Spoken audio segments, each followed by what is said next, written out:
Halo semuanya, apa kabar? Senang kita bisa kembali berjumpa di dalam Church Online, Tridu Bukit. Dan saya percaya bahwa Tuhan bekerja di dalam kehidupan kita untuk mendatangkan kebaikan bagi setiap kita. Dan saya juga mengucapkan Happy Chinese New Year bagi Anda yang merayakan, dan juga Happy Valentine Day bagi kita semua. Dan bagi Anda yang mungkin sudah membeli coklat tapi tidak tahu harus memberikan kepada siapa, jangan disimpan coklatnya sampai tahun depan ya. Tapi Anda bisa membagikannya kepada orang tua atau misalnya menikmati bersama dengan teman-teman. Baik, minggu lalu kita sudah belajar dari Pastor Rachel tentang realign atau menyetel kembali, dengan ilustrasi perjalanan berlubang dan kekuatan dari ban yang mampu bertahan di dalam hampir segala medan perjalanan. Akan tetapi, sebagus-bagusnya ban tidak dapat terus dibiarkan mengarungi jalanan tanpa adanya realign atau menyetel kembali setir dan kaki-kaki dari mobil tersebut. Jika tidak, itu akan berpotensi berbahaya ketika di dalam perjalanan.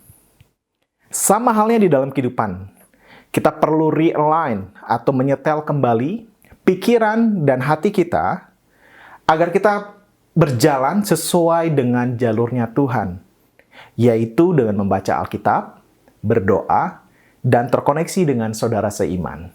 Tentu Anda setuju dengan hal itu ya.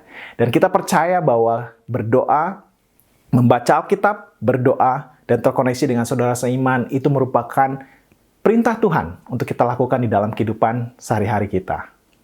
Hari ini saya mau membagikan sesuatu yang dapat membantu kita untuk memahami lebih lanjut, untuk melangkah dengan sungguh-sungguh kepada realign atau menyetel kembali hati dan pikiran kita yang akan mempengaruhi cara kita berpikir, cara kita melihat, dan cara kita bertindak.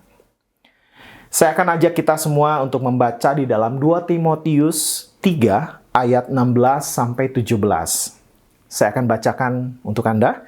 Segala tulisan yang diilhamkan Allah memang bermanfaat untuk mengajar, untuk menyatakan kesalahan, untuk memperbaiki kelakuan, dan untuk mendidik orang dalam kebenaran. Dengan demikian, tiap-tiap manusia kepunyaan Allah diperlengkapi oleh setiap perbuatan baik.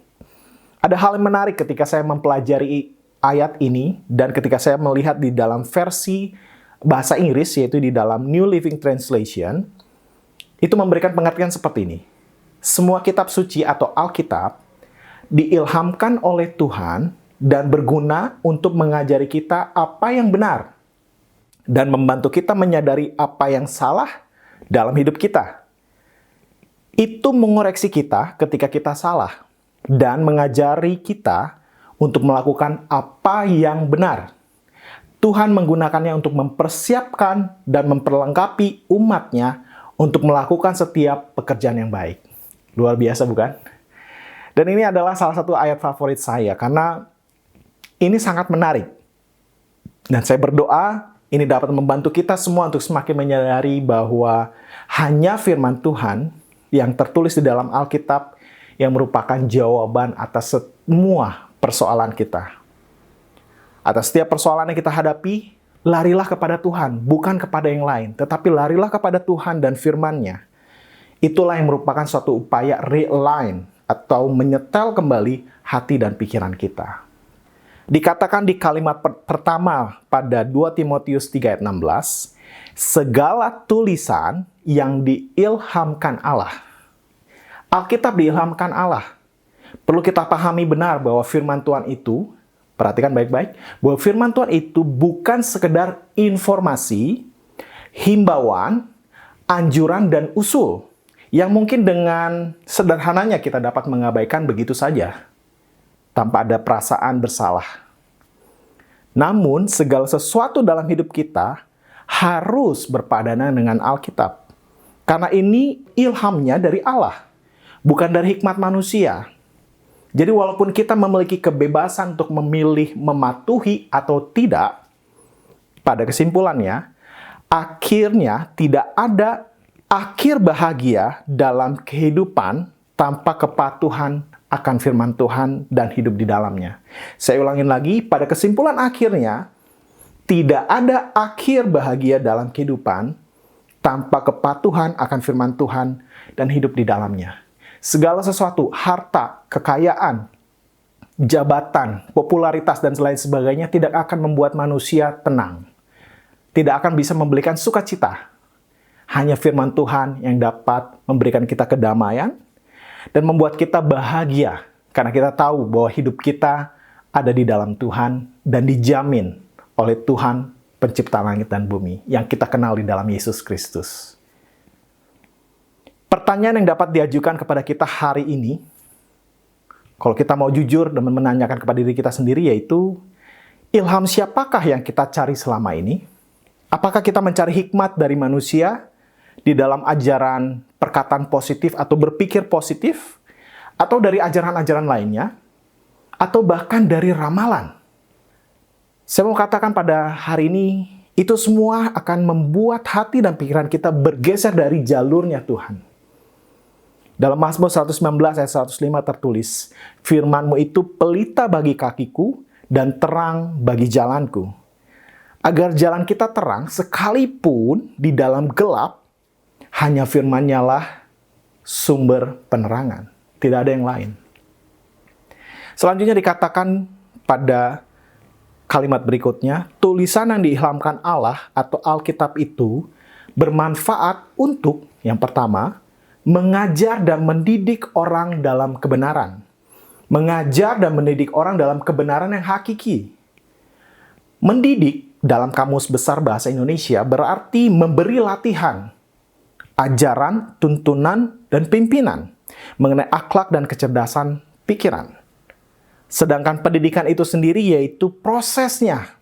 Proses pengubahan sikap dan tata laku seseorang atau kelompok dalam usaha mendewasakan manusia. Ini sungguh luar biasa bahwa Alkitab dengan jelas mengatakan bahwa Allah mendidik kita. Segala sesuatu yang terjadi dalam kehidupan kita tidak ada yang kebetulan.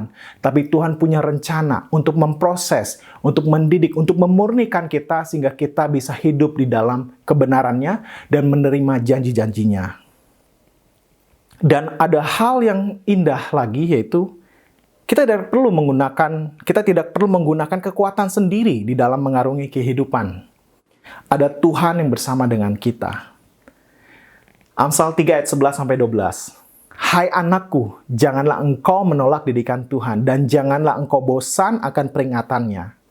Karena Tuhan memberikan ajaran kepada yang dikasihinya, seperti seorang ayah kepada anak yang disayangi. Ini satu hal yang luar biasa. Saya dalam beberapa waktu ke depan akan resmi menjadi seorang ayah. Dan itu merupakan satu hal yang selalu saya bayangkan kebahagiaan yang sungguh luar biasa. Dan saya akan bisa merasakan bahwa bagaimana seorang ayah mengasihi anaknya. Dan seperti itulah Tuhan mengasihi kita dan mengajar kita. Dan Tuhan ingin kita selaras dengan firman-Nya. Jadi firman Tuhan itu bermanfaat untuk mengajar dan mendidik tentang kebenaran yang akan menuguhkan perjalanan hidup kita. Di dalamnya ada kepastian, ada larangan-larangan yang membawa kita kepada kebaikan. Berisi janji Tuhan yang membawa kepada kehidupan yang penuh dan ada jawaban atas permasalahan hidup. Dan yang lebih lagi bahwa di dalam firman Tuhan, di dalam Alkitab, kita boleh membaca ada keselamatan bagi jiwa kita dari upah dosa, yaitu melalui karya pengorbanan Yesus di kayu salib. Siapa yang kita izinkan untuk mengajar dan mendidik kita pada hari-hari ini, dan siapa yang kita izinkan untuk membawa pengaruh dalam kehidupan kita, maka itu akan mempengaruhi pola pikir, pola perilaku, dan pola perkataan kita. Yang kedua, tulisan yang diilhamkan Allah atau Alkitab itu bermanfaat untuk menyatakan kesalahan. Yang pertama, tulisan ilhamkan Allah bermanfaat untuk mengajar dan mendidik orang dalam kebenaran. Yang kedua, untuk menyatakan kesalahan. Itu membuat kita menyadari apa yang salah dalam hidup kita. Firman Tuhan itu hidup. Dan Dia menegur kita, memberitahu kita untuk mengaku dosa, bertobat, dan percaya akan karya pengorbanan Yesus Kristus di kayu salib. Dan luar biasa, Dia memberikan ketenangan dengan pengampunan atas kesalahan kita. Dan Dia tidak pernah mengingat-ingat lagi pelanggaran kita. kasih Yesus sempurna bagi kita. Ini satu hal yang luar biasa, bahwa Yesus mengampuni kita, dan Dia tidak pernah mengingat-ingat lagi pelanggaran kita.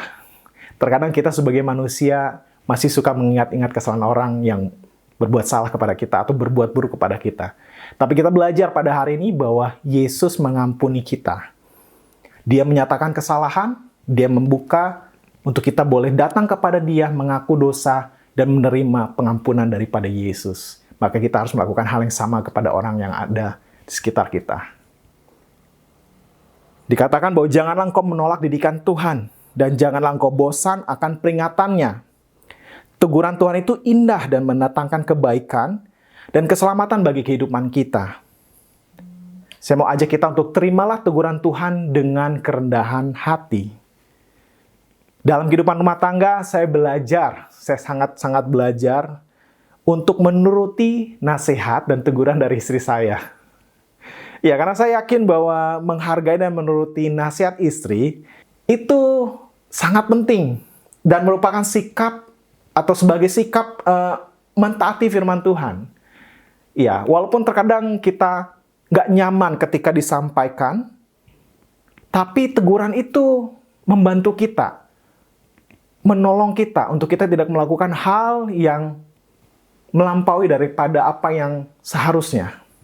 Dan dikatakan bahwa kalau kita mau menerima teguran dan mau mentaati perintah Tuhan, maka itu akan mendatangkan keuntungan bagi kita.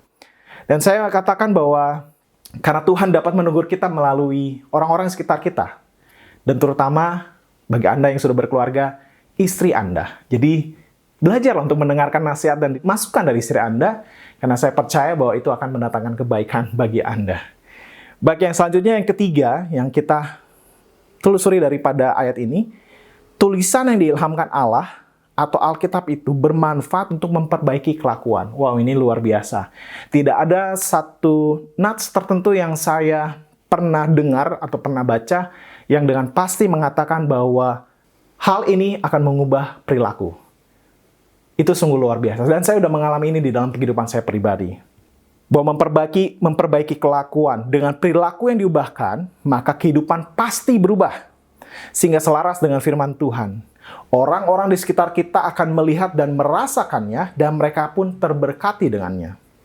Saya dulu memiliki kebiasaan buruk, ya, dan saya memiliki kebencian dan amarah. Seringkali berkata kasar, sering berpikiran negatif dan perilaku tidak baik lainnya. Tapi saya sadari bahwa ketika melalui perjumpaan pribadi dengan Tuhan, melalui hadiratnya dan membaca firman-Nya, itu mengubahkan kehidupan saya. Step by step, tapi pasti. Selangkah demi selangkah, tetapi pasti itu mengubahkan kehidupan saya. Mengubahkan cara saya berpikir, cara saya melihat, cara saya bertutur kata dan berperilaku. Dan orang-orang yang sekitar saya merasakan manfaatnya juga. Sehingga saya dapat melakukan perbuatan baik kepada orang yang berbuat buruk kepada saya. Saya bisa mengampuninya, dan saya bisa melupakan perbuatan buruk mereka dan mengasihinya. Saya sadari bahwa itu semuanya karena Tuhan, karena perbuatan Tuhan dalam kehidupan saya. Kalau saya renungkan, saya tidak dapat melakukan itu dengan kekuatan saya sendiri. Karena luka dalam yang pernah saya alami pada waktu itu. Tapi karena kemurahan Tuhan, saya bisa mampu untuk mengampuni. Karena saya tahu bahwa firman Tuhan memperbaiki kelakuan kita. Tuhan mengasihi saudara dan saya. Tuhan senang, ini hal yang luar biasa, bahwa Tuhan senang mengubah kehidupan orang. Luar biasa bukan? Tuhan senang mengubah kehidupan Anda. Tuhan senang dan mau dan teramat sangat ingin mengubah kehidupan Anda. Karena Dia memiliki kepastian hari depan yang penuh harapan, dan rancangannya adalah rancangan damai sejahtera dan bukan kecelakaan. Tidak ada janji yang begitu kuat dan pasti seperti firman Tuhan di dalam Alkitab. Jika Anda bergumul dengan salah satu dari keluarga Anda yang dalam kondisi tidak baik, atau bahkan Anda sendiri, saya mau katakan kepada Anda bahwa mulai dari sekarang berdoalah dengan memperkatakan firman Tuhan yang membangkitkan iman. Saya mengajak kita semua untuk terus realign, menyetel kembali kehidupan kita, hati dan pikiran kita berdasar pada firman Tuhan di dalam Alkitab.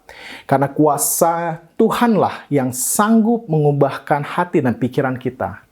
Realign kita lakukan bukan hanya sekali, tetapi berulang kali, karena kita perlu memastikan bahwa kita senantiasa harus selaras dengan firman-Nya. Pendidikan hidup di dalam Tuhan adalah pendidikan seumur hidup. Di dalam Hosea 4 ayat 6, umatku binasa karena tidak mengenal Allah. Diperlukan upaya untuk mengenal Allah dan realign dengan Allah. Maka kita akan terluput dari malapetaka dan kecelakaan. Agar hidup kita senantiasa mengalami dan menerima apa yang dijanjikan Tuhan. Saya mau pastikan pada hari ini untuk setiap kita boleh mengalami apa yang dijanjikan Tuhan. Bukan kata orang, bukan kata pendeta, bukan kata Pastor Rachel, tapi saya sendiri, Anda sendiri mengalami apa yang Tuhan janjikan di dalam Alkitab terjadi dalam kehidupan Anda. Mulai hari ini, saya mau ngajak kita semua untuk jadikan firman Tuhan sumber utama kebenaran bagi hidup Anda. Tidak ada yang lain. Sumber utama kebenaran dari hidup Anda yaitu firman Tuhan di dalam Alkitab. Dan yang kedua adalah sumber utama pengetahuan bagi pikiran kita. Sumber utama hikmat bagi perkataan kita. Dan sumber utama kekuatan dan kuasa yang dapat merubah perilaku kita. Karena di dalam firman-Nya Tuhan dengan jelas menuliskan petunjuk dan arahan lengkap bagi kita. Jadi sumbernya, dasarnya, tolak ukurnya haruslah firman Tuhan. Bukan dengan apa yang dunia katakan. Bukan dengan apa yang salah satu motivator tertentu katakan. Atau buku terlaris tertentu katakan. Saya tidak katakan itu buruk, tidak. Tetapi tolak ukurnya, dasarnya dan sumbernya harus firman Tuhan. Kita harus jadikan itu adalah sesuatu menjadi dasar fondasi yang realign, menyetel kembali hati dan pikiran kita dan kehidupan kita. Sehingga kita selaras dengan apa yang Tuhan mau, rencananya bagi kehidupan kita. Dengan demikian orang akan melihat perbuatan baik yang kita lakukan dan memuliakan Allah. Ini sungguh luar biasa. Orang akan melihat perbuatan baik yang kita lakukan dan mereka akan memuliakan Allah. Mari kita datang kepada Tuhan dan merenungkan firman Tuhan hari ini. Saya mau ajak kita untuk mulai bertanya kepada diri kita sendiri dan mentrospeksi diri kita sendiri. Siapakah yang selama ini menjadi ilham dalam kehidupan kita? Apakah kita sudah lebih mengutamakan yang lain dibandingkan firman Tuhan itu sendiri? Lebih mengutamakan pekerjaan, hiburan, dan lain sebagainya dibandingkan dengan menyiapkan waktu khusus buat Tuhan. Dan yang kedua adalah, siapakah yang kita izinkan untuk mengajar dan mendidik kita? Apakah kita lebih cenderung sumbernya dari buku, pengetahuan, atau dari sumber buku motivasi atau pengembangan diri? Itu semua baik. Tetapi apakah itu yang akan menjadi utama dalam kehidupan kita? Atau firman Tuhan? Karena firman Tuhan berkuasa dan sanggup mengubahkan kehidupan Anda. Apa yang tidak pernah Anda pikirkan, apa yang tidak pernah Anda lihat, apa yang tidak pernah Anda dengar, itu yang Tuhan katakan terjadi dalam kehidupan Anda. Rendahkanlah diri untuk menerima tegurannya. Kenalilah Tuhan melalui firman-Nya dan perbaiki kelakuanmu dengan kekuatan dan kuasa Tuhan. Kembali kita baca lagi di ayat yang kita sudah renungkan. 2 Timotius 3 ayat 16-17. Segala tulisan yang diilhamkan Allah memang bermanfaat untuk mengajar. Mari bersama-sama dengan saya. Segala tulisan yang diilhamkan Allah memang bermanfaat untuk mengajar, untuk menyatakan kesalahan, untuk memperbaiki kelakuan, dan untuk mendidik orang dalam kebenaran. Dengan demikian, tiap-tiap manusia kepunyaan Allah diperlengkapi untuk setiap perbuatan baik. Mari kita berdoa. Mari saat ini kita izinkan Tuhan boleh berbicara di dalam hati kita. Untuk Tuhan boleh menegur kita, menyatakan kesalahan yang selama ini kita lakukan, dan izinkan Tuhan untuk Tuhan boleh mendidik dan mengajar kita untuk realign, menyetel kembali bagaimana cara kita berpikir, cara kita melihat sesuatu, cara kita merasakan, cara kita berperilaku dan berkata. Kita izinkan Tuhan untuk boleh menyetel kembali, realign kembali. Kita izinkan Tuhan saat ini mengubah hati dan pikiran kita. Karena Tuhan jelas sekali mengatakan bahwa hanya firman-Nya lah yang akan memberikan kepada kita didikan yang akan menjadikan kita pandai. Dan hanya firman-Nya lah yang akan membuat kita mengerti kata-kata hikmat yang bermakna. Hanya firman-Nya lah yang akan memberikan kecerdasan kepada orang yang tak berpengetahuan. Hanya firman-Nya lah yang memberikan kecerdasan kepada orang yang tak berpengalaman, dan pengetahuan serta kebijaksanaan kepada orang muda. Mari kita buka hati kita buat Tuhan. Izinkan Tuhan saat ini bekerja dalam kehidupanmu, dan izinkan Roh Kudus mengubahkan hatimu. Jangan keraskan hatimu, tapi izinkan Tuhan menjamah engkau dengan lembut. Terima kasih Tuhan, kami tahu hidup kami ada di dalam tangan-Mu. Kami tahu bahwa tanpa firman-Mu, hidup kami kosong. Karena firman-Mu mengatakan, tanpa firman, maka kacaulah kehidupan. Kami tahu bahwa hidup kami hanya di dalam Engkau, Tuhan. Dan kami mau saat ini berjalan berdasarkan firman-Mu. Kami mau saat ini berjalan di dalam kekuatan dan kasih anugerah-Mu di dalam kehidupan kami, Tuhan. Yang membuat kami bisa terus melangkah dengan keyakinan, dengan kepastian akan hari depan yang penuh pengharapan. Segala permasalahan kami tahu bahwa ada jawaban di dalam Engkau. Tuhan akan bukakan jalan sekalipun tidak ada jalan. Tuhan akan nyatakan kebesaran-Mu dalam kehidupan kami. Sehingga kami bisa berkata bahwa segala perkara dapat kutanggung di dalam Dia yang memberikan kekuatan kepadaku. Terima kasih Bapa. Terima kasih Tuhan Yesus. Terima kasih Roh Kudus. Biar firman-Mu hidup di dalam hati kami, mengubahkan kehidupan kami, dan membuat kami menjadi berkat bagi banyak orang. Hanya di dalam nama Tuhan Yesus kami berdoa. Amin.